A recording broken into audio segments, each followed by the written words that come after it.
What's up, you guys? This is Devin with CFX Studios TV, back with another video, and today we're going to be talking about what's in my camera bag. Most content creators that do photography, video, they always talk about what's in their camera bag, and this really helps new starting photographers, intermediate photographers kind of get their camera bag to the point where they're not having anxiety in the field. This is the first time I've been able to do this because now my camera bag is pretty much solid for what I have in it right now, and I can kind of give you guys a synopsis of everything that I have in my camera bag. So let's start off with the cameras. The first thing I want to talk about is the R6 Mark II. This is one of the cameras that I have in my camera bag. The R6 Mark II has two major features that made it a purchasable camera for me. First off, the R6 Mark II is Canon's most popular, most purchased, well, I wouldn't say most popular, but it is the most purchased Canon full-frame mirrorless camera because of its price and what it offers for the amount of money that you spend. It usually debuts around $2,000 and goes down from there. And then the next thing about it is that it is a good secondary camera. If you have any kind of mirrorless camera, you know how, I wouldn't say unreliable, but there has been a lot more issues with the mirrorless cameras that didn't come up in the DSLR days, especially with software, and it's actually been a little bit of build quality because usually what manufacturers like Canon, Nikon do, they tend to make things the same and they reproduce similar products so they can master what they've already had, like the magnesium alloy body, the buttons, the build quality. All these things are recycled and refreshed, but they're made better with incremental changes. They don't recreate the wheel, but in doing that, they've been able to master the build of the camera all the way up to the 5D series when it comes to Canon, the 1D series when it comes to Canon. But when they came to the mirrorless world, all that stuff changed. They started to implement new things that really reset their build quality. A lot of things ended up happening with software and firmware that really brick these cameras and give them a lot more errors than they did back in the DSLR days. So, with all that said, if you're a pro, you need a secondary body that will keep you photographing and filming so you don't have any of these issues like overheating, hot shoe issues, error that will just break your camera for no reason. These things that didn't happen in the DSLR days. So it's a great secondary camera. And the last thing I want to talk about with the R6 Mark II is the video. Even though the video is pretty much IPB or compressed, these internal grouping of picture type compression codecs for the video, these things don't actually keep it from filming. And it also doesn't allow it to overheat as much as the R5 Mark I did when it originally came out. So the R6 Mark II improved on battery life, it improved on a lot of things that had to do with video. It keeps you filming for long periods of time, specifically the length of video. Now that used to be an EU taxation law on how long you were able to film video to be able to separate the cameras, whether it was a camcorder, video camera, cinema camera. So Canon had every camera that they came out with either stop at 12 minutes for the older cameras and then 30 minutes for the newer cameras. The R5 Mark I suffers from this issue where it stops at 30 minutes no matter what mode you're in. And then the R6 Mark II came out and it took away all those limitations. So I can film with pretty much 6 hours. I can go for about 6 hours without it even stopping, as long as I have the battery life and the card to do it. So duration of recording is amazing with this camera. The next camera I want to talk about is the R5 Mark I. This is my primary camera. It has 45 megapixels. One of the things that I loved about this camera because I do so many different forms of photography and they get published in different places. You need to be able to manipulate the images to get what you want. They're used for a whole bunch of advertisements, flyers, and things of that nature, billboard. All these things are very important when it comes to megapixels because when you keep resizing different individual parts of the images, they need as many megapixels as possible so you don't lose quality when you start to do those things. A lot of graphic engineers, graphic technology engineers, or a lot of graphic and visual artists take my images and manipulate them in certain ways, so I need to be able to have as many megapixels as possible to do these things. Also, I crop quite a bit because of how useful it is to take one image and make it into 2, 3, or 4 images. Then also, I don't have a lot of telephoto lenses, so when I go into crop mode, I have a lot more image quality because it starts off at a higher megapixel. So the higher megapixel count of 45 megapixels really makes this camera a lead camera for me. And then the form factor. It feels really good in the hands. Also, being able to switch between modes without having to bump the upper rotating dial is key for the R5 Mark I. When I'm actually going through modes, I never have to worry about me changing modes accidentally. Usually when I'm using two bodies, if I'm using the R6 Mark II and the R5 and I have them both strapped to my chest, well, what happens is the R5 Mark II has a dial that does not lock at the top, and I'll talk about this later, but later in another video. But the dial actually switches modes, and when you're shooting fast action, events, all weddings, anything that you have to be ready, bang, to get that shot, you're not really looking down at your mode. You're thinking that the mode stays the same, and you might be saying to yourself, Devin, there's a lock. There's a lock on the camera. That lock does not apply to everything.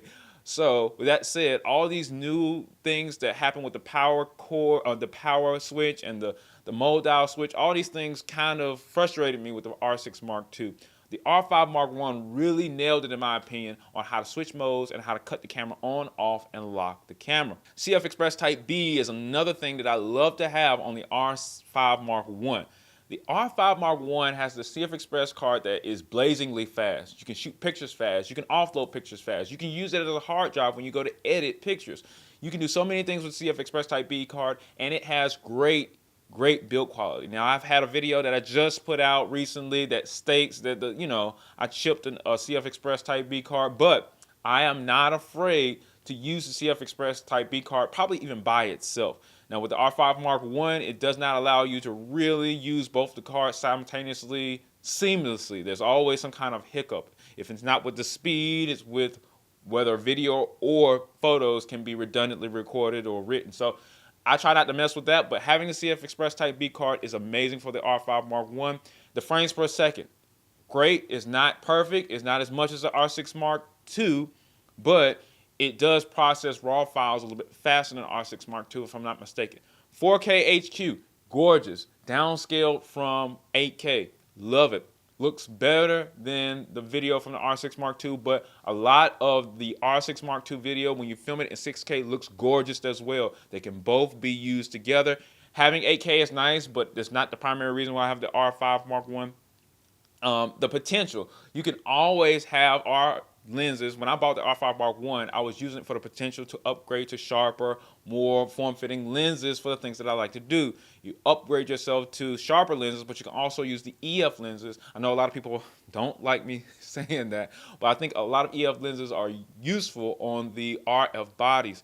And then you have a workflow with the rate button. I'm coming from the 5D Mark II. The 5D Mark II did not have a rate button. So having this camera and the ability to rate as you go, it doesn't matter how many megapixels, it doesn't matter how big the files are. I'm able to rate as I go. So by the time I get into Lightroom or any other editor that can see my rating stars, bang, it's off to the races. I can edit as fast as I want to, way faster than any other camera that I had with an SD card, way faster than any other camera. No matter what megapixels there were, they're not fast as the R5 Mark I. The next thing I want to talk about is lenses. The first lens on the docket is 24-70 Sigma Art lens. I love the 24-70 Sigma Art lens. It's a great lens. It's not the sharpest lens on the block. It does not quite focus as nimble as the RF lenses that I've rented in the past, but it is a great lens to have with the 2.8 opening. It's pretty sharp. It's sharper than most average DSLR EF lenses, and it's nice to have, but it is heavy and it is damaged right now. I cannot use it properly right now. I need to send it in, but I had it for maybe 2-3 years before it started to give me any issues. And so I was able to utilize it, and it was already used. So I need to take it in for its first checkup to get everything right or fixing whatever. And I'm not looking forward to that. The next lens is the 24-105 IS-USM f4 lens, the old one from the EF days that used to be the full frame kit lens. This lens is solid. It's probably one of the best value lenses that you can get from Canon. It goes from 24 all the way to 105, so it's a good walk around lenses. You can take group pictures, which I do quite a bit. And it also allows you to zoom in to about 105. 105 millimeters is like one of my favorite focal lenses ever. 85 and 105 are great for portraits. They're great for getting a shallow depth of field. Even if you have an f4 aperture, They're great for reaching for things that you weren't able to get with your average cell phone. So it still puts you in like a pro tier because nobody can get those focal lengths with their cell phones and have it, look great because of all the things that are issues with the cell phone. The next lens will be the 80 to 200 Canon 2.8 EF lens. This is like one of the first 70 to 200s, but they were just, doing the first one. This thing is built like a tank. I feel like there's nothing I can do to this thing to make it even get a scratch or make this thing even malfunction. Now, with it having its old arc drive motor and its old zooming mechanisms, sometimes it does get a little caught on the zooming, so you have to zoom in and zoom out to kind of get it uncaught. I'm used to it, but a lot of people might not be used to it. It has a little bit of a creaking noise when it goes to zoom, just a little bit. But it's an amazing lens. It's great for its price and it's great for its timeline. It does not have IS. But there's a lot of great things about this lens. It's not all that great in sports situations, but for events, weddings, portraits, I want to say 75% of my work, it's solid. And even though it's not the sharpest lens on the block, when you're doing portraits, weddings, all this stuff, people don't want to see all that detail from the 45 megapixel R5. So then sharpness is not the issue. So the only thing that I struggle with sometimes with this lens is the focus. With the R5 being able to do so many focal points and then able to like fine tune the focus so well for the face tracking autofocus, sometimes the old arc drive motor can't keep up with the R5 and all of its computations. So sometimes it does miss. Sometimes it does miscommunicate. I'm not going to lie. That's why sports is not all that great with this lens. But I use this lens more than any other lens. And nobody has ever argued with me about sharpness, the amount of pictures they've received, because I will take out the ones that don't focus well. And they've always been satisfied. So what else is there? And you have that 2.8 aperture, so you don't have to worry about so much noise and so much denoise AI in post. So there's that. And the last lens that I have in my bag is the 51.4 art lens from Sigma. I think this came out in 2014. This is a pretty old lens here, but this is probably one of Sigma's most sharpest lenses, and this is probably the most affordable 50mm 1.4 lens that you can get on the market that has this level of image quality. Now, Canon has its 50mm 1.4 and a couple of 50mm 1.4s, now the RF version, but this one's really good if you can find it used on the market for probably half the price of the new VCM, or 1/3 of the price, maybe even 1/4 of the price of the new VCM 50mm RF lens. And then don't get me started on the RF 1.2. So 1.4 is not that far from 1.2, but usually the lens that you want. A lot of people, like I said, don't like me going back to the EF days, but there are so many good things in the EF world that you can just adapt to your new RF bodies. The next thing I want to talk about is the trigger. I have the Flashpoint R2 trigger. This helps me anytime I'm using my big lights, my big Flashpoint Explorer 600s. I can just trigger everything in A, B, C, D. I can just name them any group, put them on any frequency, and they work well. AA rechargeable batteries. I use Sanyo inner loops or Panasonic inner loops now. They kind of purchased over, but these batteries are good for all these small wizards, triggers, anything that needs AA batteries, it's there. You always need some AA batteries. I don't care what photographer you are. If you're a photographer and you do video, especially with any kind of microphones, you're probably going to need AA batteries, AAA batteries, and you probably don't want to go to the store to buy them all the time, because it's this kind of need that you may or may not need now that everything is running to lithium ion. Not everything has a lithium ion battery pack that you can use, and you don't want to have a whole bunch of USB-C cables and all sorts of stuff. Everything becomes proprietary when it comes to battery life, because everything is going to, these battery packs and battery, squares that are just proprietary to either the camera or the device that you're using. There are still some that run off of AA batteries, and it's good to have a good amount of AA batteries charged up. And sometimes you have no control over when your next gig is coming and somebody books you right on the spot. You need to have those batteries ready to go, or the ability to charge them as you're doing the gig. Sometimes my gigs are back to back to back to back, and I need to have some way to know that my batteries are ready. I need to bring the charger with me. I can't rely on the batteries sometimes coming straight from the store. Unless the store is on the way, it becomes a hassle. So having rechargeable batteries is great. Cleaning supplies. So I'm talking about Zeiss lens wipes. This is the next thing on the list. You have sensor cleaning wipes. All these things, cleaning your lenses. Microfiber cloths, always in the bag. The reason why that's always in the bag is because before almost each and every shoot, I'm cleaning the lenses. I'm cleaning lenses, making sure that they're clean, making sure I didn't touch them with my hands because I don't use front-facing lens caps all the time. The reason why is because when I go to grab a lens, it takes a lot of time to get those caps off and use them because I change lenses so much. USB-Cs. I have a whole bunch of USB-C cables in my bags. I make sure that the USB-C cables are nice, coiled up, but the USB-C cables are for the next thing on the list, the USB-C power delivery. Now, since the mirrorless cameras in the Canon world have offered the ability to power the camera via USB power delivery and allow the audio recorders and maybe even sometimes lighting equipment allow you to charge and power them via USB-C, they've become invaluable. The ability to be able to charge your working devices with power delivery fast, even if you have a back-to-back shoot, sometimes you don't know how much strain you're going to put on your devices in that shoot, because if you're doing photo, it doesn't really take as much power as video does. And if you're doing audio specifically for your video, if you're using phantom power, that's going to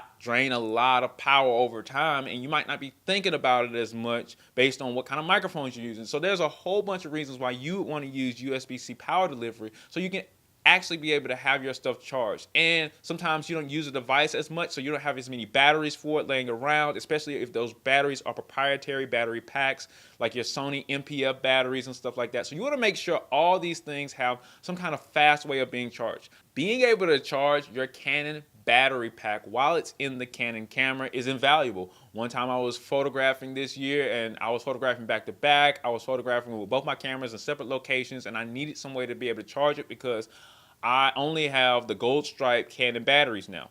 That's another thing that's in my bag, by the way, but I just kind of implied that.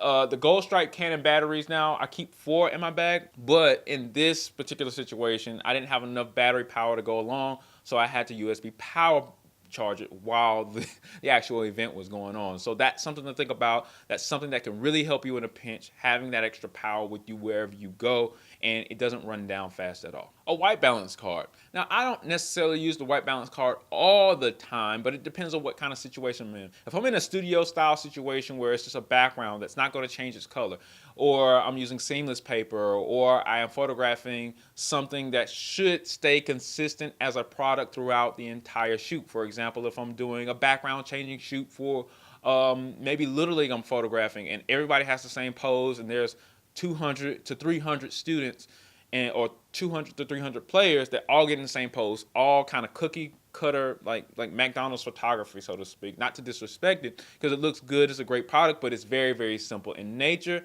Everything has to be tight when it comes to the settings, the colors, and the product, because nobody wants to feel like they got a different product or a lower quality product. So you need to make sure all your tolerances are extremely tight with your exposure and your white balance. That's what I use my white balance, and I'll custom white balance for that scene and situation, because I know my lighting won't change and I know my scene won't change, and therefore my white balance should be extremely similar from picture to picture to picture, so it doesn't look different to a client's eyes, so they don't feel slighted with the image quality and quality control. Studio situations and repetitive situations where you know nothing's going to change and you have all the control over the lighting. Sometimes I keep the Ninja 5 in my bag for anytime I need ProRes to be able to edit fast or edit the image quality of an image past what the camera can do internally. I like shooting 6K raw ProRes out of the R6 Mark II.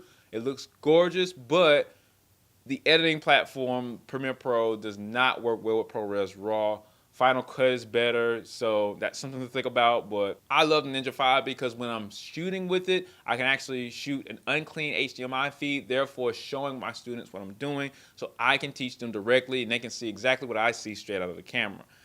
But I rarely keep the Ninja 5 on me at all, but it's a valuable tool, especially if I want to film with the R5 Mark I over the 30-minute limit. The next thing that will be in my bag will be speed lights and speed light modifiers. Now, typically when I'm doing events and I know I need a little bit of extra splash of light to make everybody pop, and people are paying a lot of money for this, you get those speed lights and you can bounce them off walls, and you can conveniently put modifiers on them to give you a gorgeous lighting output. This will compete with any cell phone, any average camera. Anybody who does not know how to control lighting, weddings, events, All these things will set you apart to make your value as a photographer better. So having speed lights and modifiers in there are go-to, but I don't always have speed lights and modifiers in there. A lot of times I find myself using natural light if I'm doing like a theater performance or something that requires a journalistic style capturing, which means,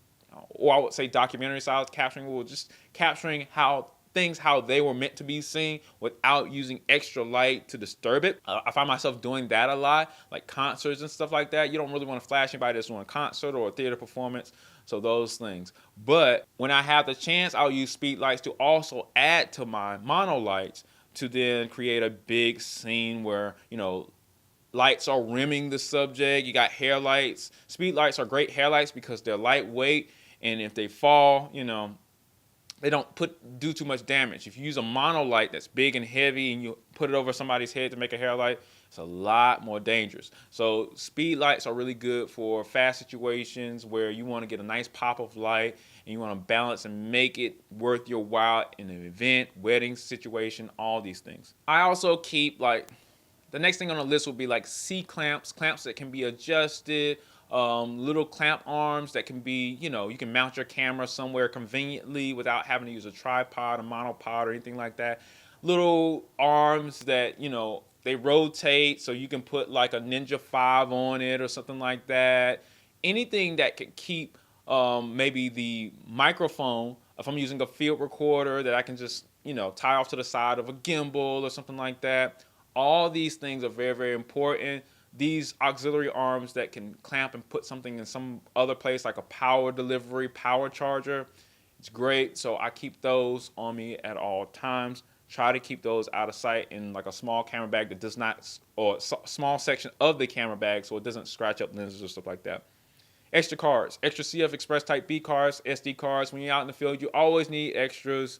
I keep maybe a 128 gig CF Express Type B and an SD card. I might sometimes go with the 256 gigs, and I'll store these in places where I know if I'm out, maybe if I'm driving far away, the anxiety is high, especially if I'm by myself, to have backups for my backups for my backups, and make sure that I have everything to get the photo done that day, because the anxiety becomes very, very palpable. It's just right there on you, and if you're driving far, you want to make sure you have everything so you don't have to reshoot for no weird reason. So another thing that I would have in my camera bag would be like mounts, quarter 20 thread mounts that you can mount like microphones and stuff like that to, cameras. Sometimes you can put lights on light stands with quarter 20 thread mounts and stuff like that. I have all types of mounts like those, maybe a little bit of extras in my camera bag, maybe in my vehicle to just run out to if I need it. Usually it does not cause an issue, but for those days that it might,